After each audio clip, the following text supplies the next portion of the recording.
قال النبي صلی اللہ علیہ وسلم صوم یوم عاشوراء احتسب علی اللہ ان یکفر السنة التي قبلہ۔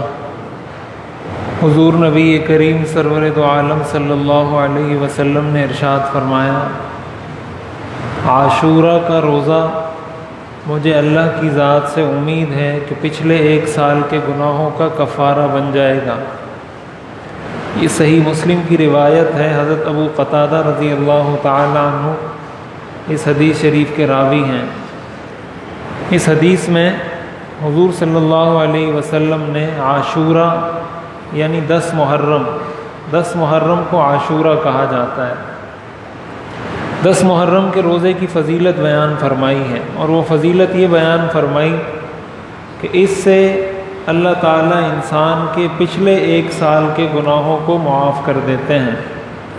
اب ظاہر ہی اللہ تعالیٰ کا خصوصی فضل و کرم ہے، خصوصی احسان ہے کہ اس طرح موقع بموقع ہمیں اس طرح کی چیزیں اور سہولیات شریعت نے دی ہیں کہ اس موقع پر روزہ رکھ لو تو یہ فضیلت، اس موقع پر رکھ لو تو یہ فضیلت۔ اور حضرت عبداللہ ابن عباس رضی اللہ تعالیٰ عنہ فرماتے ہیں، صحیح بخاری کی حدیث ہے کہ حضور علیہ السلام 2 روزوں کا بہت شدت سے انتظار کرتے تھے، ایک رمضان کے روزوں کا اور ایک 10 محرم کے روزے کا۔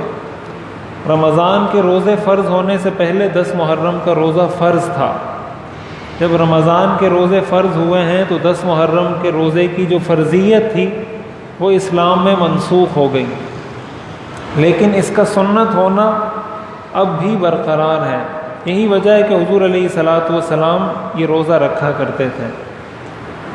اور روایات میں اس کا جو پس منظر ذکر کیا گیا ہے وہ یہ کہ حضور علیہ السلام جب مدینہ منورہ تشریف لائے وہاں یہودی روزہ رکھا کرتے تھے، تو آپ نے وجہ دریافت کی کہ یہ کیوں روزہ رکھتے ہیں، تو آپ کو بتایا گیا کہ 10 محرم کو اللہ تعالیٰ نے حضرت موسیٰ علیہ السلام کو فرعون سے نجات دی تھی اور ان کی پوری قوم کو بھی نجات دی تھی۔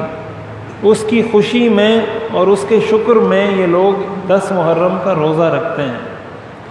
حضور صلی اللہ علیہ وسلم نے ارشاد فرمایا، انا اولا بموسیٰ منہم، کہ میں حضرت موسیٰ کے زیادہ قریب ہوں ان کے مقابلے میں ان کو زیادہ مانتا ہوں۔ یہ تو صرف ان کا نام لیتے ہیں، میں حقیقت میں ان کو مانتا ہوں۔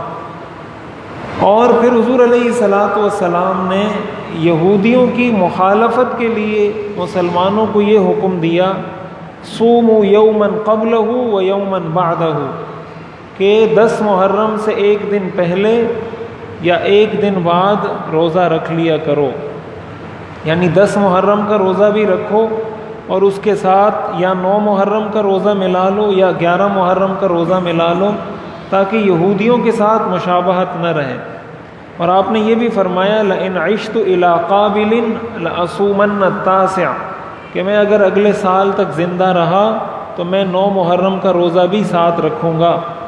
لیکن روایات میں آتا ہے کہ پھر اس کے بعد حضور علیہ السلام رحلت فرما گئے، اگلے محرم تک آپ اس دنیا میں نہیں رہے، اس لیے آپ نے 9 محرم کا روزہ اس کے ساتھ نہیں رکھا۔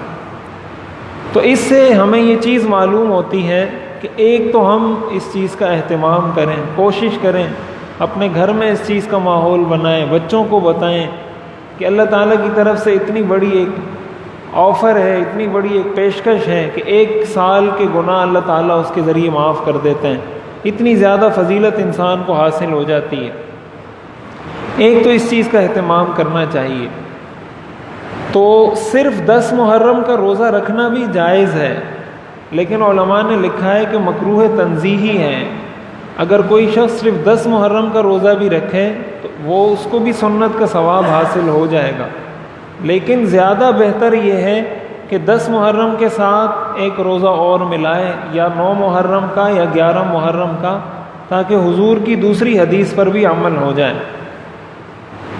اور اس سے ایک بات ہمیں یہ بھی معلوم ہوتی ہے کہ ہمارے ہاں جس طریقے سے رواج ہو چکا ہے 10 محرم کو حلیم پکانے کا اور طرح طرح کی چیزیں پکانے کا، اس سے یہ بھی معلوم ہوتا ہے کہ یہ شریعت کا مزاج نہیں ہے۔ شریعت ایک طرف حکم دے رہی ہے روزے کا تو دوسری طرف حکم دے گی کہ حلیم پکاؤ، دوسری طرف حکم دے گی کہ سبیلے لگاؤ۔ ظاہر ہے یہ دونوں چیزیں آپس میں ضد ہیں ایک دوسرے کی۔ آپ جب ساری رات بیٹھ کے حلیم پکاؤ گے تو پھر صبح اس کو کھاؤ گے، لوگوں کے گھروں میں بھیجو گے، لوگوں کو کھلاؤ گے۔ شریعت کہہ رہی ہے کہ روزہ رکھو، آپ کہہ رہے ہو کہ ہم نے حلیم پکانی ہے، ہم نے سبیل لگانی ہے، ہم نے کھچڑی پکانی ہے، پتہ نہیں کیا کیا لوگ پکاتے رہتے ہیں۔ اس سے بھی یہ بات معلوم ہوتی ہے، یہ اس کی دلیل نہیں دے رہا ہوں کہ اس کا پکانا جائز نہیں، اس کی دلیلیں اور بہت ساری ہیں۔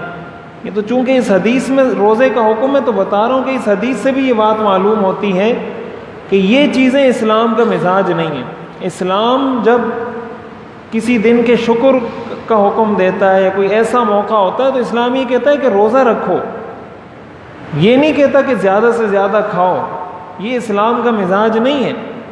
اس لیے اس طرح کے تمام مواقع پر شریعت نے ہمیں روزے کا حکم دیا ہے کہ ذی الحجہ کے 10 دن فضیلت والے ہیں تو اس میں روزہ رکھو، محرم کا 10واں دن فضیلت والا ہے تو اس میں روزہ رکھو، رمضان کا پورا مہینہ فضیلت والا ہے تو اس میں روزہ رکھو۔ تو اسلام بھوکا پیاسا رہنے کا حکم دیتا ہے، اس طرح کے مواقع پر کھانے پینے کا حکم نہیں دیتا۔ تو ایک تو یہ بھی بات سمجھنی چاہیے کہ یہ اسلام کا مزاج نہیں ہے، اور دوسرا اس دن کے روزے کا اہتمام کرنے کی کوشش کرنی چاہیے۔ صحابہ کرام بھی اس دن کا روزہ بڑے اہتمام سے رکھتے تھے، اور جب آپ روزہ رکھ لیں گے تو یہ حلیم ولیم سے ویسے ہی جان چھوٹ جائے گی آپ کی۔ لوگ کہتے ہیں حلیم کھائیں نہیں کھائیں، کیا آپ پہلے سے ہی اس کو بتا دیں بھائی میرا روزہ ہے تو بات ہی ختم۔